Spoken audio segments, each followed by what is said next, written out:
how are you? My name is Tracy from Regen America.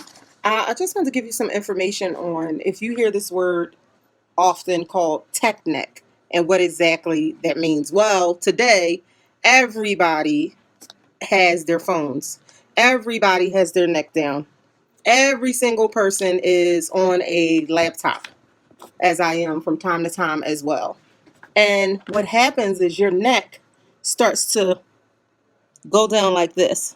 And it says here, we actually give this information out in our office. And what it says is that when you do that, an additional 10 pounds of pressure is being applied to your neck.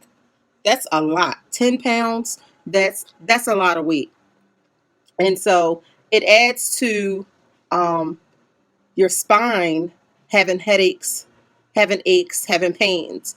And so we encourage our patients to hold their phones up, to come in for maintenance care, for chiropractic care, to correct their posture.